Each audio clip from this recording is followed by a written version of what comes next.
सभी को नमस्कार। मैं कौशल कुमार और स्वागत है आपका हमारे चैनल स्टडी विद कौशल में। ये जो बायोलॉजी की सीरीज मैं आपके सामने चला रहा हूँ उसमें मैं आप लोगों के लिए अगला टॉपिक लेकर आया हूँ, रिप्रोडक्टिव सिस्टम यानी कि प्रजनन तंत्र। ठीक है। और इससे पहले मैं आपका बायोलॉजी का बहुत सारा वीडियो कंप्लीट कर चुका हूँ, जो आप मेरे प्लेलिस्ट पे जा सकते हैं। और मेरे प्लेलिस्ट में आपका और भी बहुत सारा टॉपिक है, जैसे आप जो रीजनिंग का सबसे टफेस्ट पार्ट माना जाता है, क्लॉक और कैलेंडर, मैंने बहुत ही आसान बहुत ही सिंपल तरीका में बताया है। एक बार आप मेरा क्लॉक और कैलेंडर देख लीजिए, आप मेरे दीवाने हो जाएंगे। ठीक है। आप मेरा हाइट एंड डिस्टेंस देख लीजिए, वो पढ़ाने का तरीका वो भी आपको अच्छा लग सकता है।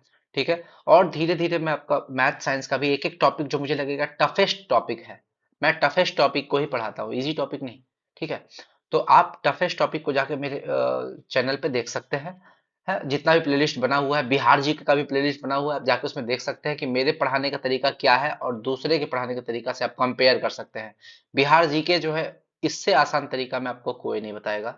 मैं सेट के माध्यम से बताया हूँ और जो भी क्वेश्चन पूछा है पूरे डिटेल में पढ़ा दिया हूँ। ठीक है। तो चलिए आज मैं आपको बायोलॉजी का जो टॉपिक है, बिना लेट किए हुए रिप्रोडक्टिव सिस्टम स्टार्ट करता हूँ। चलिए आगे बढ़ते हैं। रिप्रोडक्शन यानी कि प्रजनन, ये कहते किसको है? लिविंग ऑर्गेनिज्म यानी कि जो भी जिंदा चीज है, उनके द्वारा अपने ही जैसे जीव बनाने की क्षमता को क्या बोलते हैं? रिप्रोडक्शन बोलते हैं, यानी कि प्रजनन बोलते हैं। और ये सबसे ज्यादा होता है बैक्टीरिया में, सबसे ज्यादा होता है, ये तुरंत मल्टीप्लाई कर सकते हैं। बॉडी स्ट्रक्चर जिसका सिंपल होगा वो सबसे ज्यादा रिप्रोड्यूस कर पाएंगे, जैसे कि बैक्टीरिया। ठीक है, जिसका बॉडी स्ट्रक्चर सिंपल होगा। और ये सिंपल किस में होता है? प्रोकैरियोटिक, हम बताए थे। इसमें न्यूक्लियस और न्यूक्लियर मेम्ब्रेन नहीं होगा, ये बहुत पुराना सेल है। और ये क्या बोलते हैं, आपका एकदम सिंपल है, इसमें बहुत ज्यादा चीज नहीं पाया जाता है। आपका सेल ऑर्गेनेल्स भी नहीं पाया जाता है। ठीक है, इसीलिए मैं आपको रिप्रोडक्शन पढ़ाने से पहले सेल चैप्टर पढ़ाया कि ये चैप्टर आपको नया नहीं लगे। ठीक है। और जिसका बॉडी स्ट्रक्चर लगभग कॉम्प्लेक्स होता है, जटिल होता है, ठीक है, बहुत सारा ऑर्गन है, उसमें आपका रिप्रोडक्शन लेस होगा। ठीक है। टाइप, रिप्रोडक्शन का दो तरीका है, सेक्सुअल रिप्रोडक्शन और एसेक्सुअल रिप्रोडक्शन। ठीक है। सेक्सुअल रिप्रोडक्शन किसको बोलेंगे? लैंगिक जनन। और एसेक्सुअल किसको बोलेंगे? जिसमें मेल और फीमेल दोनों गैमेट्स यानी कि युग्मनज, ठीक है, दोनों के मिलने से अगर प्रोडक्शन रिप्रोडक्शन हो तो उसको सेक्सुअल रिप्रोडक्शन बोलते हैं। इसमें सेक्सुअल इंटरकोर्स जरूरी होता है, संभोग जरूरी होता है। ठीक है। और एनिमल का बात करें, एनिमल में आपका मेल और फीमेल के लिए अलग अलग चीज है। जैसे मेल में आपका स्पर्म है, शुक्राणु, जो कहाँ से निकलता है? टेस्टिस से निकलता है। और फीमेल के लिए आपका क्या है? ओवम यानी कि अंडाणु, जो आपका फैलोपियन ट्यूब यानी कि डिंब वाहिनी से निकलता है। ये भी आपको दिमाग में रखना है। और प्लांट्स का अगर बात करें तो प्लांट्स में आपका दो तरीका है लैंगिक जनन का। पहला पॉलिनेशन, दूसरा फर्टिलाइजेशन। ठीक है। पॉलिनेशन जो है वो दो तरह का होता है, सेल्फ पॉलिनेशन और क्रॉस पॉलिनेशन। ठीक है। पॉलिनेशन को बोलते हैं परागन। ठीक है, परागन बोलते हैं इसको। ठीक है। और इसमें आपका क्या होता है? एंथर, जो मेल पार्ट होता है, मेल पार्ट को क्या बोलते हैं? एंथर। और फीमेल पार्ट को बोलते हैं स्टिग्मा। एंथर से स्टिग्मा तक जो आपका है वो पॉलन ग्रेन्स का ट्रांसफर होता है। किसका ट्रांसफर होता है? पॉलन ग्रेन, पराग कण, पराग कण का ट्रांसफर होता है। और यही ट्रांसफर करने की प्रक्रिया जो है पॉलिनेशन कहलाती है।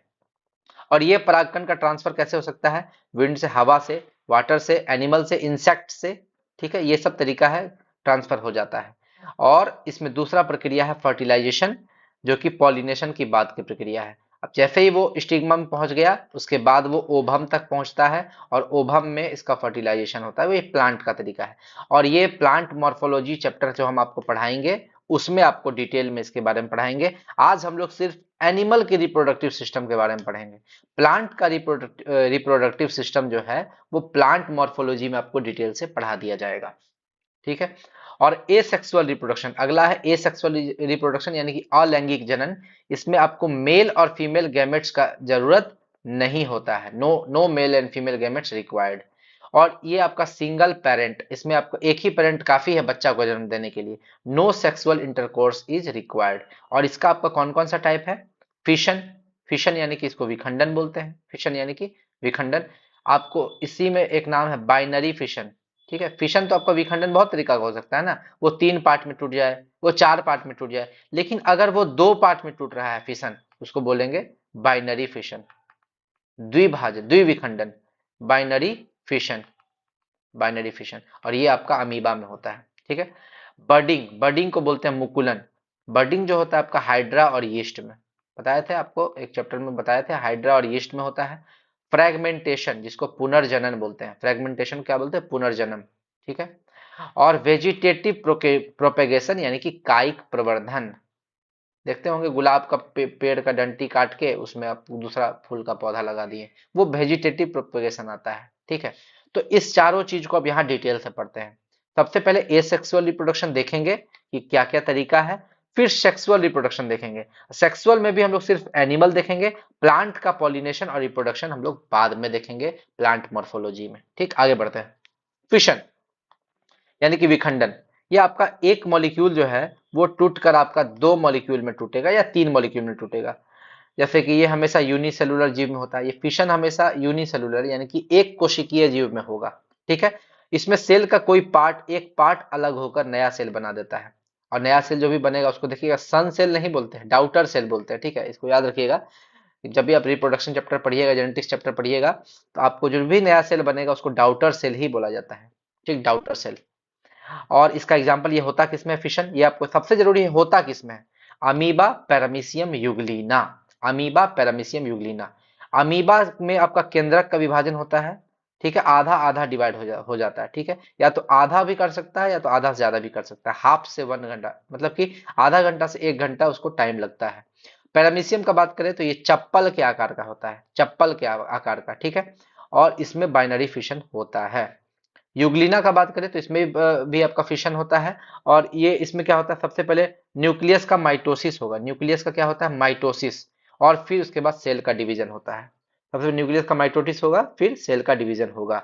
आगे आते हैं फ्रेगमेंटेशन, जिसको हम लोग बोलते हैं पुनर्जनन। इसमें क्या होता है, आपका बॉडी का कोई पार्ट अलग होकर नए जीव को जन्म देता है, और ये हमेशा मल्टी सेलुलर ऑर्गेनिज्म में होता है। जैसे आपका लीच, ये आपका क्वेश्चन पूछेगा, लीच जोक में कैसा होता है प्रजनन, तो फ्रेगमेंटेशन, पुनर्जनन होगा। अर्थवर्म, केचुआ में, यीस्ट, खमीर में। ठीक है, यीस्ट तो आपका हम आपको बता दिए थे, वो आपका इसमें भी होता है, वो आपका बडिंग, मुकुलन भी होता है। ठीक है। प्रोडक्शन ऑफ अर्थवर्म को बोलते हैं वर्मी कल्चर, और अर्थवर्म यानी कि केचुआ को हम लोग क्या बोलते हैं, किसानों का मित्र, क्योंकि ये जमीन को भुरभुरी बना देती है, जिससे वाट उसमें ऑक्सीजन वगैरह जो है, गैसों का आदान प्रदान आसानी से हो जाता है, और हमारा फसल जो है अच्छे से उगता है। आगे आते हैं वेजिटेटिव प्रोपेगेशन। वेजिटेटिव प्रोपेगेशन को हिंदी में बोलते हैं कायिक प्रवर्धन। इसमें रूट, स्टेम या लीफ यानी कि जड़, तना या पत्ती, इस तीनों जगह से नए प्लांट को जन्म दिया जाता है। ठीक है, इसे हाइब्रिड प्लांट इसी मेथड से तैयार किया जाता है। देखते होंगे ना कि प्लांट है, उसका स्टेम जो है वहां पे एक छोटा सा कट लगा देगा, और वहां पे एक दूसरा प्लांट लगा देगा, वहां पोलोथीन से बांध देगा, थोड़ा देर के बाद उसमें निकल जाता है, वो स्टेम निकल जाता है। बम्बू और सुगर क्रेन, ये एक तरह का घास है। घास का स्टडी को क्या बोलते हैं, एग्रोस्टोलॉजी। क्या बोलते हैं, एग्रोस्टोलॉजी। ठीक है, तो याद रखिएगा, बांस जो है और सुगर केन, गन्ना, ये एक तरह का घास है। ठीक, ये एक तरह का घास है। और इंटर सेलुलर इंस्टीट्यूट कहां पर है, पुणे में है। सीसीएमबी यानी कि centre for cellular and micro molecular biology कहां पर है, हैदराबाद में है।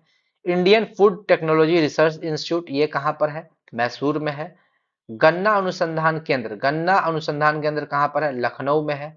यही अगर आपसे पूछते गन्ना तकनीकी अनुसंधान केंद्र, एक तकनीकी वर्ड जुड़ गया, तो आपका कानपुर में है। याद रखिए, कानपुर में आपका क्या बोलते हैं, चमड़ा का भी ये है, नहीं सॉरी, चमड़ा वाला चेन्नई है, सॉरी चमड़ा का चेन्नई है। कानपुर में आपका दालचीनी, दाल का इंस्टीट्यूट और चीनी का इंस्टीट्यूट है ना, दालचीनी से याद रखिए, दाल और चीनी दोनों का है कानपुर में। मेल प्यूबर्टी पीरियड, मेल का प्यूबर्टी पीरियड होता है 15 से 16 साल, यानी कि 15 से 16 साल में मेल जो है वो जवान होने लगता है, और फीमेल का प्यूबर्टी पीरियड है 13 से 14 साल, यानी कि लड़कियां जो है 2 साल पहले जवान हो जाती है मेल से। ठीक है, आगे आते अगला है आपका बडिंग, बडिंग को बोलते हैं मुकुलन। वो जैसे कि ये मान लीजिए आपका कोई एक जीव है, ठीक है, यहां से कट लगेगा और ये आपका दो पार्ट में टूट जाएगा, यहाँ से अलग, ये अलग। ठीक है, इसमें बर्ड्स यानी कि कलिका जो है, बर्ड्स अलग होकर एक नया सेल का निर्माण करता है। नया सेल को क्या बोलेंगे, बताए थे आपको, डाउटर सेल। ठीक है, लड़के लड़िएगा लड़िएगा मत कि इसको सन सेल क्यों नहीं बोलते हैं, डाउटर सेल ही बोला जाता है, यही इसका नाम है। आगे आते हैं, एग्जाम्पल इसका क्या है, हाइड्रा, स्प्यूरी और स्टारफिश। हाइड्रा, स्प्यूरी और स्टारफिश, इसमें बर्डिंग होता है यानी कि मुकुलन होता है, ये भी आप याद रखिएगा। आगे मेल रिप्रोडक्टिव सिस्टम का बात करते हैं। ठीक है, मेल रिप्रोडक्टिव सिस्टम में आप ये आपका मैंने फोटो बनाया है। ठीक है, इस फोटो के माध्यम से आप बहुत अच्छा समझिएगा। ये है आपका एरिया। ठीक है, इस एरिया को बोलते हैं स्कॉर्टम सैक। स्कॉर्टम सैक ये क्या करता है, टेस्टिस के आसपास का जो टेम्परेचर है उसको 2.5 डिग्री सेल्सियस रखता है, और ये टेम्परेचर इसका कम रखना काफी जरूरी होता है स्पर्म के निर्माण के लिए, स्पर्म के निर्माण के लिए। ठीक, और ये आपका है दो टेस्टिस। टेस्टिस जो है आपका दो गो होता है, टेस्टिस आपका कितना होता है, दो गो होता है। और टेस्टिस का काम क्या है, स्पर्म का निर्माण करना, स्पर्म का निर्माण करना। इसके अंदर एक लिक्विड भरा होता है जिसको स्कॉटम सैक तो हम बता ही दिए हैं। इसका काम है टेम्परेचर कम करना। अगर ये टेम्परेचर आपका 2.5 डिग्री सेल्सियस नहीं होगा तो ये टेस्टिस जो है वो स्पर्म का निर्माण नहीं कर पाएगा। यानी कि यहाँ पर आपका स्पर्म बनता है, इसमें और इसमें, ये दो गो है, दोनों में स्पर्म का निर्माण होगा। ठीक है, और इसका जो ये जो आपका दिख रहा है, इसका जो सबसे ये वाला पार्ट है इसको बोलते हैं एपिडिडिमिस। एपिडिडाइमिस ये स्पर्म को स्टोर करता है, स्पर्म बनने के बाद यहाँ स्टोर हो जाएगा एपिडिडाइमिस में। ठीक है, और ये आपको नली जैसा दिख रहा है रास्ता, ये नली जैसा रास्ता दिख रहा है ऊपर भी, इसमें भी और इसमें भी। ये नली आपका कहलाता है वास डिफरेंस। जब आपका नसबंदी कराया जाता है तो यहीं पे बांध देगा, यहाँ पे एकदम बांध देगा, जोर से इसको बंद कर देगा, बांध रस्सी से बांध देगा। तो यहाँ से जो स्पर्म है वो आपका बाहर नहीं जा पाएगा। ठीक, ये आपका क्वेश्चन पूछता है कि नसबंदी में क्या बांध दिया जाता है, तो वास डिफरेंस, ये आपका क्वेश्चन बहुत एग्जाम में पूछा हुआ है। ठीक है, आगे ये आपका एक बड़ा सा आपको दिख रहा है रिजर्वेयर टाइप का, जलाशय टाइप का ये है क्या, एक्चुअली ये सेमिनल वेसिकल। ये सेमिनल वेसिकल करता क्या है, ये स्पर्म को एक्टिवेट करता है, उत्तेजित करता है, यह स्पर्म को एक्टिवेट करता है। और यहाँ पर ये जो बाहरी वाला पाइप है ये आगे जुड़ा रहेगा, आगे आपका एक जुड़ा रहेगा पाइप से, यहीं से ये दोनों यहाँ इधर से भी निकलेगा और इधर से भी निकलेगा। और ये इसको किससे बोलते हैं, इजेक्टरी डक्ट। क्या बोलते हैं, इजेक्टरी डक्ट।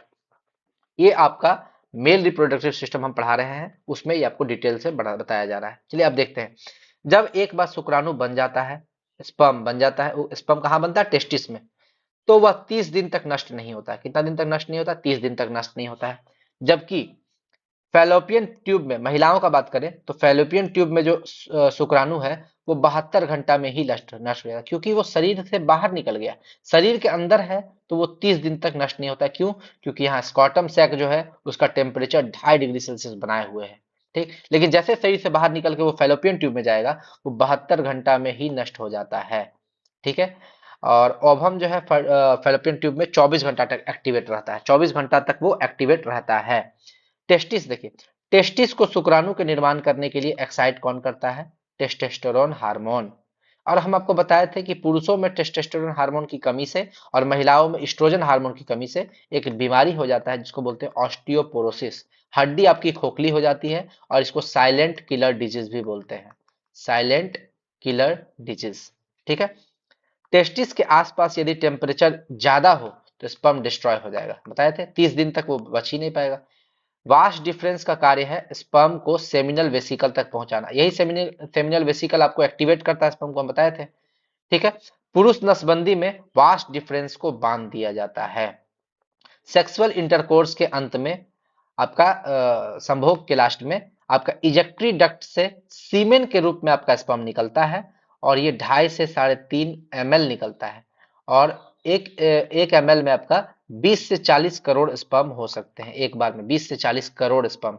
और आपको आपको क्या बोलते हैं, महिलाओं को प्रेग्नेंट करने के लिए 20 से 40 करोड़ में केवल एक स्पर्म का जरूरत पड़ता है, एक स्पर्म उसको प्रेग्नेंट कर सकता है जो पहले पहुंच जाए। इसलिए बोलते हैं, उसमें दिखाया है 3 इडियट में कि रेस लगी होती है। ठीक है, रेस लगता है कि कौन पहले ये काम करता है। आगे आते हैं फीमेल रिप्रोडक्टिव सिस्टम। ये देखिए आपका ये जो आपका बना हुआ है फोटो, आपका यहाँ से आपका द्वार है, यहाँ से आपका वेजाइना का द्वार है, वेजाइनल ट्रैक्ट यानी कि योनि द्वार। ठीक है, और ये आपका दो पार्ट में, इधर भी डिवाइड हुआ है और इधर भी डिवाइड हुआ है। तो ये वाला जो बीच का एरिया है इसको बोलते हैं फैलोपियन ट्यूब, फैलोपियन ट्यूब। और ये जो कॉर्नर में गोल जैसा दिख रहा है, ये आपका इसमें छोटा छोटा ऐसे ऐसे ऐसे ऐसे लगा हुआ होता है, एक फाइबर टाइप का। ठीक है, इसको हम लोग बोलते हैं फाइब्री फॉलाइकल, क्या बोलते हैं, फॉलाइकल। ये देखिए आपका फाइबर जैसा लगा हुआ है, फॉलाइकल। ठीक है। और इस फोलाइकल में डॉट डॉट डॉट डॉट जो आपका छोटा छोटा होता है वो बनता है ओवम। ओवम यानी कि अंडाणु। ठीक। अंडाणु जब तक फोलाइकल में है तब तक आपका निषेचन नहीं हो सकता है। ये अंडाणु आपका यहां से हट के आता है कहां पर, फैलोपियन ट्यूब में, और स्पर्म आपका यहां से जाता है। तो स्पर्म जाके फैलोपियन ट्यूब में अंडाणु से रिएक्ट करता है। ठीक। जब यहां पर है आपका ओवम, फोलाइकल में अगर आपका ओवम है तो आपका निषेचन नहीं होगा। ये फोलाइकल से आपका इसमें आता है। आप हमको कमेंट कीजिएगा, जब हम आपको हार्मोन चैप्टर पढ़ा रहे थे, आप हमको बताइएगा कि फोलाइकल से फैलोपियन ट्यूब में यानी कि आपका अंडवाहिका में ले जाने के लिए आपको कौन सा हेल्प करता है हार्मोन, वो आप कमेंट कीजिएगा। ठीक है। और ये आपका देखिए यहाँ पर आपका गर्भाशय है, ये आपका क्या है, यूटेरस यानी कि गर्भाशय। गर्भाशय में बच्चा जब भी फर्टिलाइजेशन होगा तो बच्चा यहीं पर बनेगा, गर्भाशय में ही वो अपना आश्रय लेगा, उसका घर है वो। ठीक है। और माँ माँ के यहाँ नाभि से एक आपका कनेक्टेड रहता है एम्बिलिकल कॉर्ड के द्वारा, जिसको प्लेसेंटा बोलते हैं, यहीं से वो खाना वगैरह लेता है। चलिए अब इसको, ये मैं आपको फोटो समझा रहा था, अब इस डिटेल में इसको पढ़ते हैं। अंडाणु यानी कि ओवम हमेशा अंडाशय यानी कि ओवरी में पाया जाता है। कहाँ पाया जाएगा, ओवरी में पाया जाएगा। निषेचन यानी कि फर्टिलाइजेशन हमेशा कहाँ होगा, फैलोपियन ट्यूब में होता है। ये आपका क्वेश्चन 1 लाख बार पूछा हुआ है आपका रेलवे। ठीक है, कि निषेचन कहाँ पर होता है, तो फैलोपियन ट्यूब में। हम आपको पहले ही बताए थे, अगर फोलाइकल में रहेगा, आपको अंडाणु फोलाइकल में रहेगा तो आपका निषेचन नहीं होगा। तो फोलाइकल से फैलोपियन ट्यूब लाने के लिए एक हार्मोन का जरूरत पड़ता है। अब वो हार्मोन ऑप्शन भी देता है आपको, चाहे तो वो इस्ट्रोजन होगा या प्रोजेस्ट्रॉन होगा। महिलाओं में यही 2 हार्मोन पाया जाता है, या तो इस्ट्रोजन या प्रोजेस्ट्रॉन। अब आप कमेंट करके बताइए कि इस्ट्रोजन और प्रोजेस्ट्रॉन में कौन सा हार्मोन है जो एक्साइट करता है, उत्तेजित करता है ओवम को फोलाइकल से फैलोपियन ट्यूब में जाने के लिए। फैलोपियन ट्यूब में ही आपका निषेचन होता है, ये आपका क्वेश्चन पूछता है। अगला, बेबी का डेवलपमेंट कहाँ होता है, यूटेरस में। बताए थे बेबी का घर कहाँ है, ये यूटेरस है। ठीक है। सेक्सुअल इंटरकोर्स हमेशा कहाँ होता है, वेजाइनल ट्रैक्ट से। ये वेजाइनल ट्रैक्ट से जहाँ स्पर्म इंटर करता है, और आपका ओवम यानी कि अंडाणु और स्पर्म यानी कि शुक्राणु, ये दोनों मिलकर आपका क्या बनाता है, जाइगोट यानी कि युग्मनज। जाइगोट बनाता है यानी कि युग्मनज बनाता है। अब एक चीज समझिए कि 0 से 14 दिन, जब 0 से 14 दिन होगा तो वो क्या होगा, जाइगोट कहलाएगा। लेकिन 14 दिन से जैसे ज्यादा होगा, 3 महीना तक, वो इम्ब्रायो यानी कि भ्रूण कहलाएगा। लेकिन वो भ्रूण जो है इम्ब्रायो, अविकसित भ्रूण होता है। क्या होता है, अविकसित भ्रूण, यानी कि अभी तक उसमें अंग डेवलप नहीं होना शुरू हुए हैं। ठीक। 3 से 9 महीना जब होता है तो वो फीटस कहलाता है, फीटस। ठीक है, फीटस यानी कि विकसित भ्रूण। इसलिए आप समझिएगा, 3 महीना के बाद अगर कोई बच्चा को मरवाता है ना, तो उसको फीटिसाइड बोलते हैं। 3 महीने के बाद बच्चे की हत्या करना फीटिसाइड यानी कि भ्रूण हत्या कहलाती है। प्लेसेंटा, अब प्लेसेंटा समझिए, यहाँ पर ये प्लेसेंटा है, यूटेरस से मम्मी के बॉडी में, मम्मी के नाभि में जो कनेक्टेड रहता है, माँ से कनेक्टेड रहता है यूटेरस से। तो ये आप समझिएगा, प्लेसेंटा का कार्य बेबी को फूड तथा न्यूट्रिशन प्रदान करना है। माँ जैसा खाना खाएगी वही न्यूट्रिशन उसके बच्चे में जाएगा। ओवम को मैच्योर करने के लिए इस्ट्रोजन हार्मोन एक्साइट करता है। ठीक है। और नॉर्मल प्रेगनेंसी ड्यूरेशन जो है वो 280 दिन होता है, और ये मिनिमम 180 दिन में भी हो जाता है। इसको प्री मेच्योर बेबी बोलते हैं, बहुत जल्दी हो जाता है बच्चा। और आपका मैक्सिमम 330 दिन में भी हो सकता है। ठीक है, लेट डिलीवरी होता है। इन विवो फर्टिलाइजेशन क्या होता है, इन विवो जब निषेचन आपका फैलोपियन ट्यूब के अंदर ही हो। ठीक है। और इन विट्रो आईवीवीएफ, आईवीएफ क्या होता है, निषेचन आपका फैलोपियन ट्यूब के बाहर हो। तो इसमें होता क्या, निषेचन तो आपका फैलोपियन ट्यूब के बाहर होगा, लेकिन बच्चा यूटेरस में ही ठहरेगा, माँ के गर्भाशय में ही ठहरेगा। ठीक है। इसमें जनरली इसको नाम दे देते हैं टेस्ट ट्यूब बेबी। ठीक है। और आजकल बहुत आईवीएफ सेंटर बन रहा है, जहां अगर किसी का बच्चा नहीं हो रहा है तो आईवीएफ के द्वारा उनके बच्चा ठहराया जाता है। ठीक है। आगे बढ़ते हैं, ट्यूबेक्टोमी और वैसेक्टोमी। ट्यूबेक्टोमी महिलाओं में होता है, महिला नसबंदी, और वैसेक्टोमी जो है पुरुष नसबंदी बोलते हैं। और ट्यूबेक्टोमी में होता क्या है, इसमें फैलोपियन ट्यूब यानी कि अंडवाहिका को बांध दिया जाता है। यानी कि यहाँ देखिए, ये आपका है, ये जो रास्ता है ये आपका अंडवाहिका है, इसको बांध देगा, यहाँ पर आपका नॉट लगा देगा, गांठ बांध देगा। ठीक है। अब पुरुषों में क्या होता है, पुरुषों में ये आपका वास्ट डिफरेंस है, वास्ट डिफरेंस को बांध दिया जाएगा। ठीक है। यानी कि पुरुष नसबंदी यानी कि वैसेक्टोमी में क्या होगा, वास्ट डिफरेंस को बांध दिया जाता है। बांध भी दिया जा सकता है, काट भी दिया जा सकता है, जो भी आप देखिएगा। ठीक है। और ये आपको बार बार एग्जाम में पूछने वाला क्वेश्चन है, जो मैं आपको समझा दिया। ट्विंस और आइडेंटिकल ट्विंस में क्या अंतर है। जब आपका एक ओवम एक स्पर्म से बनता है, रिएक्ट करता है, तो आपका क्या बनाएगा, जाइगोट वन, जाइगोट वन। उसी तरह ओवम टू जब स्पर्म 2 से मिलता है तो आपका जाइगोट 2 बनाएगा। दोनों जाइगोट आपका अलग है तो यहाँ पे आपका ट्विंस बनेगा, लेकिन इसको आइडेंटिकल ट्विंस नहीं बोलेंगे। जब दो अलग अलग ओवम, देखिए यहाँ अलग अलग ओवम है तथा स्पर्म अलग अलग स्पर्म है, निषेचित होकर अलग अलग जाइगोट का निर्माण करता है, जिसे ट्विंस कहते हैं। और ट्विंस में आपका कैरेक्टर अलग होगा, डिफरेंस अलग होगा। और आइडेंटिकल ट्विंस क्या होता है, एक ही ओवम और एक ही स्पर्म मिलेगा, जाइगोट जाइगोट बनाएगा, बाद में वो जाइगोट दो पार्ट में डिवाइड हो जाएगा, जाइगोट 1 जाइगोट 2। तो जाइगोट तो स्पर्म तो एक ही है, ओवम एक ही है, तो माता और पिता जो अपना अपना जेनेटिक जेनेटिक गुण है, हेरिडेटरी है, वो ट्रांसफर कर चुका है जाइगोट में, और ये अपना ट्रांसफर करेगा दोनों में। ठीक है, तो इसमें क्या होगा, जब एक ही जाइगोट टूटकर दो अलग अलग जाइगोट का निर्माण करते हैं, आइडेंटिकल ट्विंस होता है, इसमें कैरेक्टर समान होता है। तो जो आपका जुड़वा मूवी दिखाया है ना, जुड़वा मूवी, वहां पर आइडेंटिकल ट्विंस है। ठीक है, यानी कि उसका चेहरा भी मिलेगा, बोलने का तरीका भी मिलेगा, हाइट भी मिलेगा, पर्सनैलिटी भी मिलेगा, सब चीज मिलेगा। क्यों? क्योंकि वो आइडेंटिकल ट्विंस है।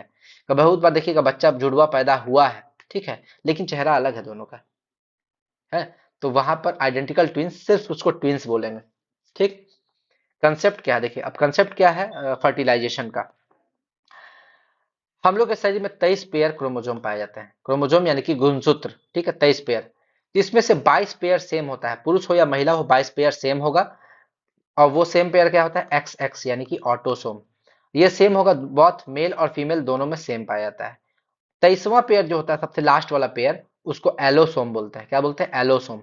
और ये आपका सेक्स क्रोमोजोम भी कहलाता है, लिंग गुणसूत्र भी कहलाता है। ये अलग हो जाता है पुरुषों में और महिलाओं में। पुरुषों में ये होता है एक्स एक्स और महिलाओं में ये होता है एक्स वाई। ठीक है, आगे आते हैं फर्टिलाइजेशन कैसे होता है। निषेचन, निषेचन हम आपको बताए थे हमेशा आपका कहां पर होता है, फैलोपियन ट्यूब में होता है। तो मेल और फीमेल का पैदा होने का प्रोबेबिलिटी 50% है। देखिए, मेल में आपका है एक्स एक्स और फीमेल में आपका क्या है, एक्स, सॉरी, मेल में आपका एक्स वाई और फीमेल में एक्स एक्स। ठीक है, अगर मेल का एक्स लिया और फीमेल का भी एक्स लिया तो ये बनाएगा एक्स एक्स, तो आपका बच्चा फीमेल पैदा होगा। मेल का एक्स और फीमेल का एक्स ले तो फिर बनाएगा एक्स एक्स यानी कि फीमेल। मेल का वाई ले ले, फीमेल का एक्स ले ले, तो ये बनाएगा एक्स वाई यानी कि फिर से मेल।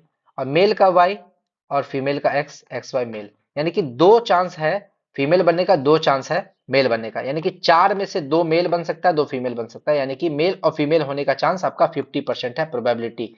प्रोबेबिलिटी ऑफ मेल आपका 1/2, प्रोबेबिलिटी ऑफ फीमेल आपका 1/2, दोनों का संभावना आधा आधा है।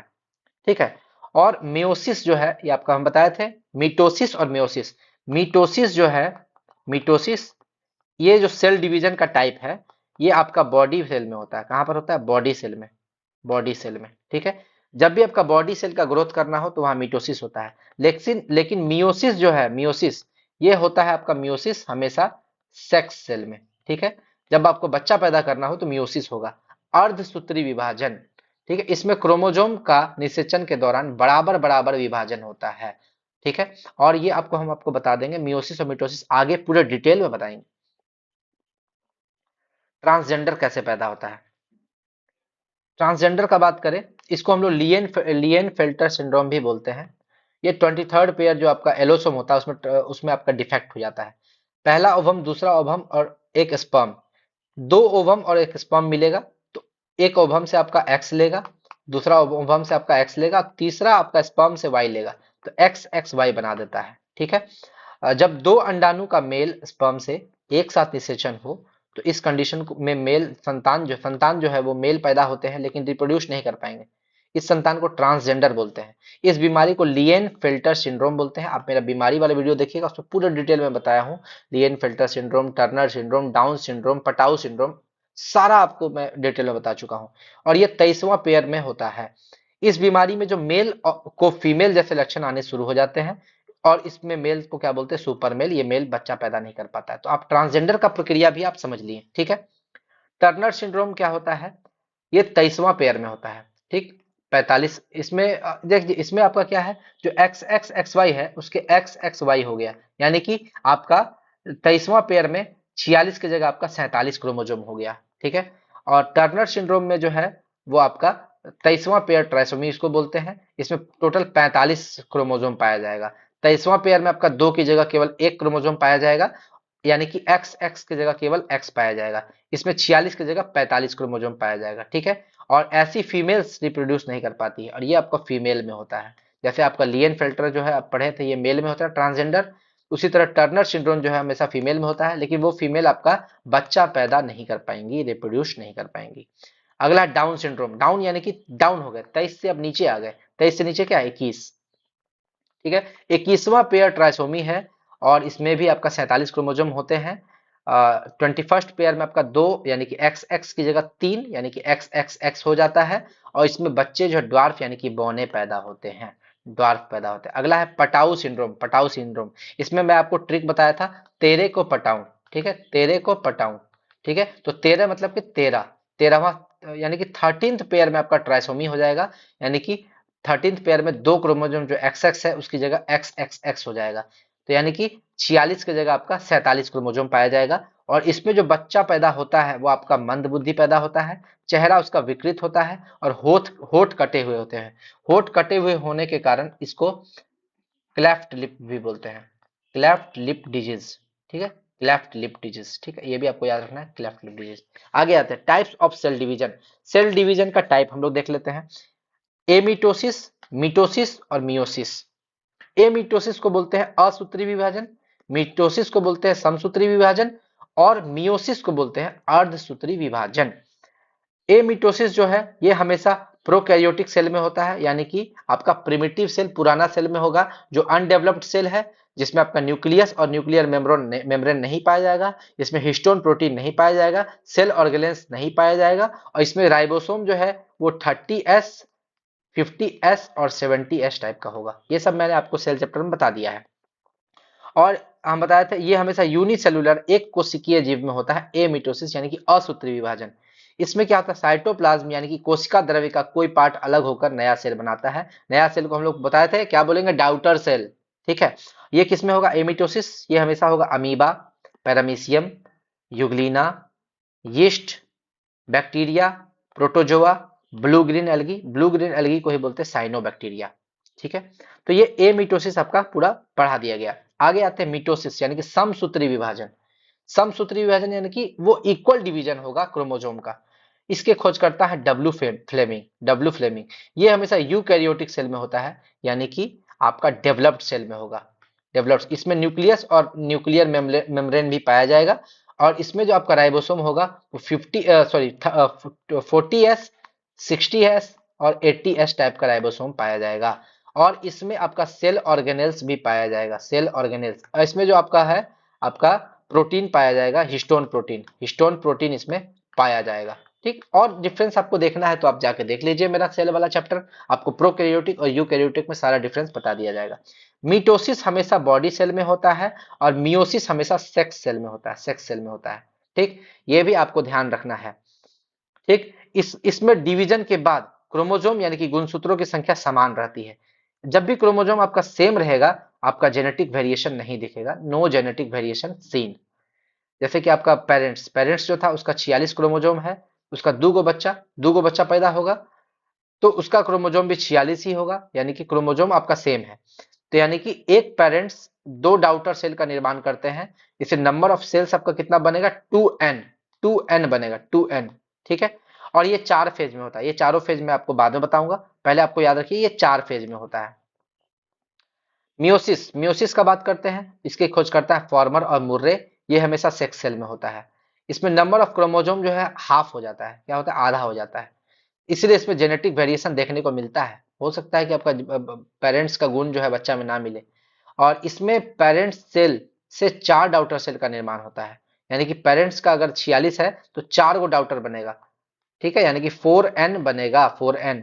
और चारों में क्रोमोसोम जो है, जैसे इसमें 46 था, इसमें क्रोमोसोम आधा आधा हो जाएगा, ये भी आपको याद रखना है, ठीक है। यह 2 पार्ट में होता है, मियोसिस 1, मियोसिस 2। मियोसिस 1 का 4 स्टेप, मियोसिस 2 का 4 स्टेप, और ये 4 स्टेप, यही 4 गो फेज जो है, इसमें जो 4 गो फेज पढ़ेंगे मिटोसिस में, वही 2 पार्ट में बच जाता है, 4 गो फेज में। तो इस 2 पार्ट से आपका 2 कोशिका बनता है 2n, और इस पार्ट से आपका 2n, और ये 2n 2n आपका 4n बन जाता है। इसमें सिर्फ एक 4 फेज होता है, इसलिए यहाँ पे 2n सेल बनता है। इसमें 2 गो 4 फेज होता है, इसलिए इसमें 2n और 2n मिलके आपका 4n बनाता है। तो ये 4 गो फेज क्या होता है वो देख लेते हैं। सेल डिवीजन का 4 फेज होता है वो हम लोग देख लेते हैं। प्रोफेज, मेटाफेज, एनाफेज और टेलोफेज। प्रोफेज को बोलते हैं पूर्वावस्था, मेटाफेज को बोलते हैं मध्यावस्था, एनाफेज को हम लोग बोलते हैं पश्चावस्था और टेलोफेज को बोलते हैं अंत्यावस्था। पूर्वावस्था यानी कि स्टार्टिंग वाला फेज है। इसमें क्या होता है, न्यूक्लियोलस यानी कि केंद्रिका और न्यूक्लियर मेम्ब्रेन, ठीक है, यानी कि केंद्रक झिल्ली, इसका ये आपका लुप्त हो जाता है, विलुप्त हो जाता है, खत्म हो जाता है। तो पहला काम क्या है, न्यूक्लियोलस और न्यूक्लियर मेम्ब्रेन का विलुप्त हो जाना, खत्म हो जाना, ठीक। और याद रखिए ये यहाँ पर लुप्त होगा और तीसरा वाला में जुड़ जाएगा। देखिए यहाँ पर न्यूक्लियोलस और न्यूक्लियर मेम्ब्रेन का निर्माण होता है, तो लुप्त होने का बात अगर करेगा तो वो प्रोफेज में होगा यानी कि पूर्वावस्था में, और जुड़ने का बात करेगा तो वो पश्चावस्था यानी कि एनाफेज में, ठीक। दूसरा आते हैं मेटाफेज। मेटाफेज यानी कि मध्यावस्था।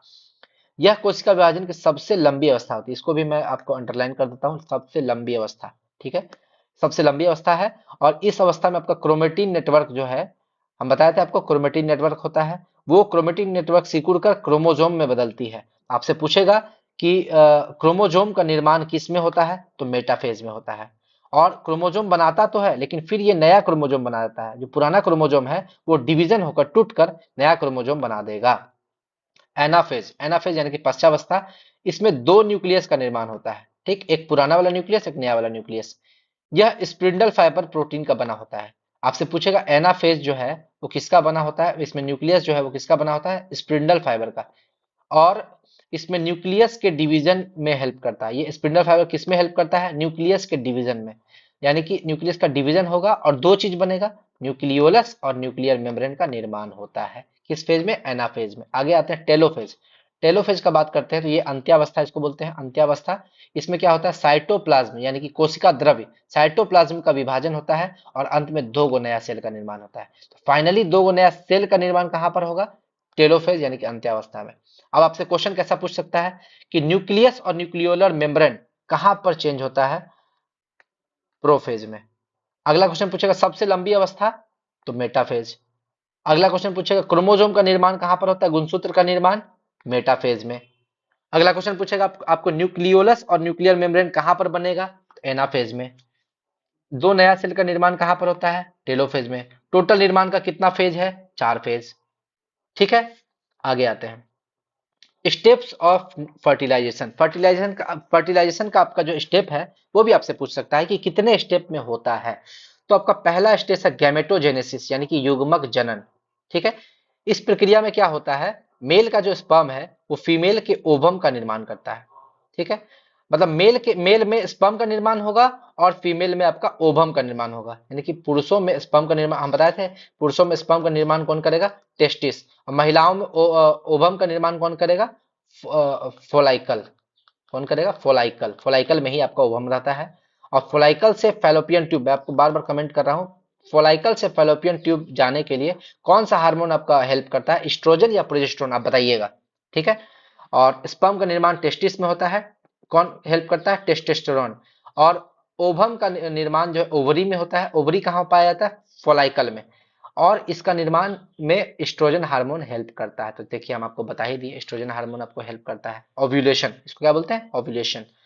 इंसेमिनेशन, इंसेमिनेशन जिसको बोलते हैं वीर्य सेचन, इसमें जो है मेल स्पर्म जो है वो फैलोपियन ट्यूब के अंदर पहुंचेगा, मेल स्पर्म जो फैलोपियन ट्यूब के अंदर पहुंचेगा। तो पहला प्रक्रिया है गेमेटोजेनेसिस, इसमें स्पर्म और ओवम का निर्माण होगा। दूसरा में वो महिला के फैलोपियन ट्यूब में वो इंटर करेगा। तीसरा प्रक्रिया फर्टिलाइजेशन, यह प्रक्रिया स्पर्म और ओवम के मिलने का प्रक्रिया है, और ये मिल के आपका क्या बनाएगा, जाइगोट यानी कि युग्मनज का निर्माण करेगा। यहाँ लिख देते हैं आपका जाइगोट यानी कि युग्मनज का निर्माण कराएगा, ठीक। इसके बाद क्या है, यह हमेशा आपका कहाँ होगा, फर्टिलाइजेशन फैलोपियन ट्यूब में। आपका बिहार दरोगा, बिहार एसएससी, रेलवे, इस सब का फेवरेट क्वेश्चन है कि फर्टिलाइजेशन यानी कि निषेचन कहाँ होता है, तो फैलोपियन ट्यूब में। आपको मैं इतना सारा चीज पढ़ा रहा हूँ लेकिन पूछेगा एकदम आसान सा चीज, ठीक है। तो जब तक आप डिटेल में नहीं पढ़िएगा, अगर आपका बहुत डीप में क्वेश्चन पूछ दिया तो आप फंस जाइएगा वहां पे। तो वही इंसान वहां पर कट ऑफ ज्यादा ला पाएगा या रैंक अच्छा ला पाएगा जो पूरे डीप में स्टडी किया है। और डीप में स्टडी करने के लिए आप मेरे चैनल को देखते रहिए, मैं बहुत सिंसियरली आपका वीडियो अपलोड कर रहा हूं और जितना टॉपिक है उसको बहुत डिटेल में आपके सामने कवर कर रहा हूं, ठीक है। आगे आते हैं, अगला जो प्रोसेस है वो है इम्प्लांटेशन यानी कि अंतरपोष। इम्प्लांटेशन क्या होता है, जाइगोट जो है यूटेरस में चला जाता है। तो पहला प्रक्रिया था स्पर्म और ओवम का बनना। दूसरा प्रक्रिया है स्पर्म कहाँ पहुंचेगा, फैलोपियन ट्यूब में। तीसरा प्रक्रिया क्या है, इसमें जाइगोट का निर्माण होगा। चौथा प्रक्रिया क्या है, ये जाइगोट कहाँ पहुंचेगा, यूटेरस में यानी कि गर्भाशय में। पांचवा प्रक्रिया क्या है, गेस्टेशन पीरियड यानी कि गर्भावधि, बच्चे का जन्म होगा यानी कि प्लेसेंटा का डेवलपमेंट होगा। ठीक है, इम्ब्रायो का फेटस में बदलना, इम्ब्रायो जो है फेटस में बदलेगा, हम बताए थे कब बदलता है, 3 से 9 मंथ में। ठीक है, और बेबी का कंप्लीट डेवलपमेंट इसी पीरियड में होता है, गेस्टेशन पीरियड, गर्भावस्था। ठीक है, और लास्ट, सबसे लास्ट प्रक्रिया है 9 महीना जब हो जाएगा तो पर्चुएशन यानी कि प्रसव। ठीक है, डिलीवरी भी बोलते हैं इसको, सामान्य भाषा में इसको डिलीवरी बोलते हैं, बच्चे को जन्म देना। ये इतना प्रक्रिया है आपका, 6 स्टेप है फर्टिलाइजेशन का। आपसे पूछ सकता है फर्टिलाइजेशन का कितना स्टेप होता है, तो 6 स्टेप, ये भी आपका क्वेश्चन पूछ सकता है। आगे आते हैं, तो ये आपका फर्टिलाइजेशन चैप्टर खत्म हो गया है, लेकिन इसमें मैं आपका एक टॉपिक यूज ऐड किया हूं जो बार बार आपके एग्जाम में पूछता है, बार बार। आप इसको सोचिएगा कहाँ से पढ़े, पढ़ ही नहीं पाइएगा। तो सबसे पहला आपका क्या है, कुल का नाम और पौधों के नाम।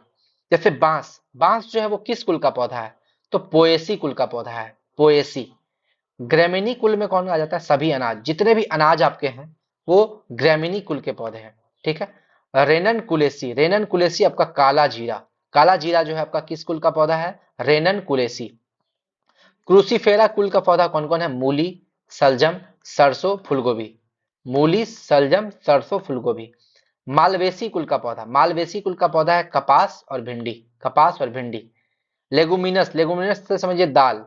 लेगुमिनस प्लांट जो होते हैं उसके रूट नोड्यूल्स में यानी कि जड़ में एक बैक्टीरिया पाया जाता है, रूट नोड्यूल्स, जिसको बोलते हैं कौन कौन सा, राइजोबियम बैक्टीरिया। ठीक है, राइजोबियम बैक्टीरिया, राइजोबियम बैक्टीरिया। ठीक है, और ये राइजोबियम बैक्टीरिया जो है नाइट्रोजन फिक्सेशन में हेल्प करता है, नाइट्रोजन फिक्सेशन में हेल्प करता है। नाइट्रोजन फिक्सेशन से आप क्या समझते हैं, हम लोग, मानव शरीर जो है नाइट्रोजन को डायरेक्टली नहीं ले पाएगा, आप नाइट्रोजन को डायरेक्टली सांस नहीं ले पाइएगा। नाइट्रोजन को आप कैसे लीजिएगा, नाइट्रोजन कंपाउंड के रूप में, जैसे कि नाइट्रेट, NO2 हो गया आपका, नाइट्रेट के रूप में या नाइट्राइट के रूप में, N2O के रूप में। ठीक है, तो आप या तो नाइट्रेट के रूप में लीजिएगा या नाइट्राइट के रूप में लीजिएगा, और नाइट्रोजन को आप किसी भी तरीके से आप अपने शरीर में इंटेक नहीं कर सकते हैं, कीजिएगा तो उसका यूज नहीं कर पाइएगा।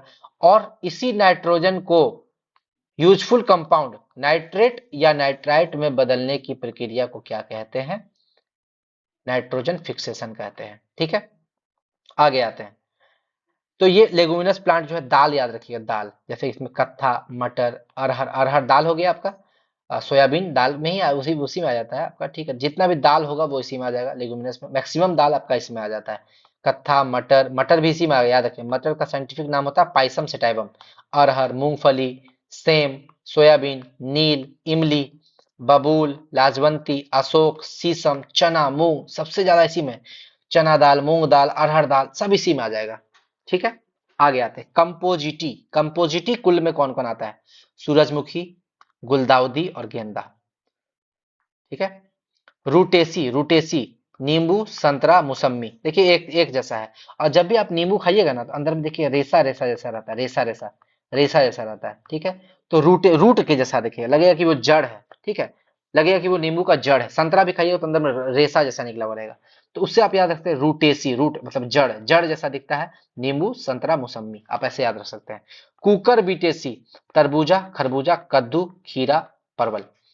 ठीक है, तरबूजा, खरबूजा, कद्दू, खीरा, परवल। ठीक, ये आप याद रखिएगा, ये तरबूजा खरबूजा एक ही में आता है। ठीक है, खीरा भी उसी का पार्ट है जो आप ये यूज कर सकते हैं खाने के लिए, बहुत पेट के हक में बहुत बेनिफिशियल होता है। पेट के हक में बेनिफिशियल होगा आपका तरबूजा, खरबूज, कद्दू, खीरा, परवल, ये बहुत फायदा होता है। रोजेसी, रोजेसी का बात करें तो रोज का मतलब समझिए गुलाब।